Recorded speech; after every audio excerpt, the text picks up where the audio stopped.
Müharibə veteranı kimi danışıram və qısa şəkildə onu bildirmək istəyirəm ki, tarixən Azərbaycan çox zəngin, çox münbit, çox məhsuldar torpaqlara, ərazilərə malik bir dövlət olmuşdur və bu da səbəb olmuşdur ki, qonşu ölkələrin hücumları onun ərazilərinin işğalına gətirib çıxarmışlar. Və siz Azərbaycan tarixindən bu dediklərimi oxuyaraq tanış ola bilərsiniz ki, tarixin bütün dönəmlərində torpaqlarımız işğala məruz qalmışdır.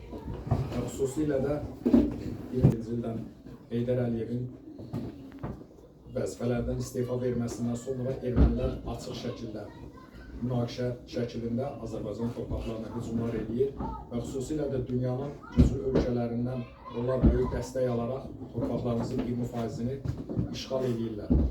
Lakin 94-cü ildə yəni atəşkəs imzalanır və 94-cü ildən günümüzə qədər Azərbaycan heç vaxt torpaqlarının işğal olunması ilə barışmamış və ölkə səviyyəsində, həmçinin də xalq səviyyəsində daim bu münaqişəni diri tutmağa və torpaqlarımızı azad etmək yolunda mübarizəsini davam etdirmişdir.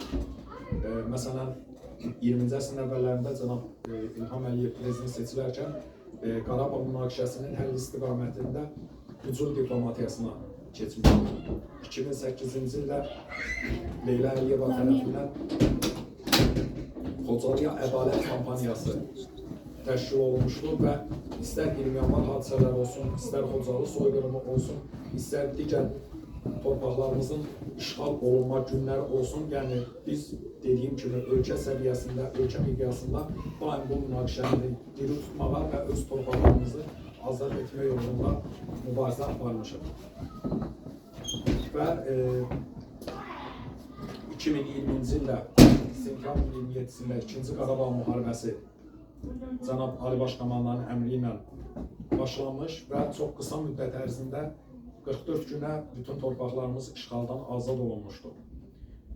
Mən yenə deyirəm, həm bir tarix müəllimi kimi, həmçinin də bir veteran kimi öz şahidi olduğum, öz döyüş yolu keçdiyim bu müddət ərzində deyə bilərəm ki, mən və mənim döyüş yoldaşlarım, bütün ordumuz daim irəli getmiş, daim qələbə əzmi ilə döyüşmüşdür və 1 metrdə olsun arxaya addım atmamışdır.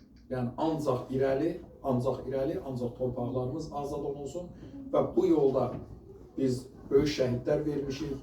Allah bütün şəhidlərimizə rəhmət eləsin, qazilərimizə Allah şifa versin, bütün veteranlarımızı, bütün xalqımızı Allah qorusun. Biz xalq olaraq, ölkə olaraq, ordu olaraq bu münaqişəni, bu müharibəni qazandıq. Cənab Prezident öz çıxışlarının birində qeyd edir ki, bildiyiniz kimi bu əməliyyat dəmir yumruq əməliyyatıdır.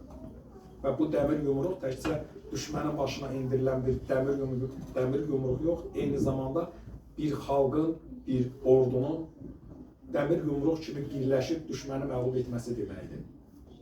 Və mən də çox qürur hissi keçirirəm ki, həm bu müharibədə iştirak etdim, həmçinin torpaqlarımızın azad olunmasında az da olsa mənim də payım var. Buna görə çox qürur hissi keçirirəm. Həmçinin bunu sizlərlə bölüşdüyüm üçün də çox sevincliyəm. Və demək istəyirəm ki, əziz şagirdlər, əziz gənclərimiz, dövlətimizin, xalqımızın, vətənimizin gələcəyi sizin, necə deyirlər, o çiyinləriniz üzərində olacaq. Ona görə də daim vətəni sevmək, vətən uğrunda bacardığımız qədər üzərimizə düşən vəzifəni yerinə yetirməliyik. Bir daha məni bu gözəl, dəyərli məclisə dəvət etdiyinizə görə Dilafət müəllim sizə, Turan müəllim sizə, digər müəllimlər kollektivinə öz dərin təşəkkürümü bildirirəm. Sağ olun.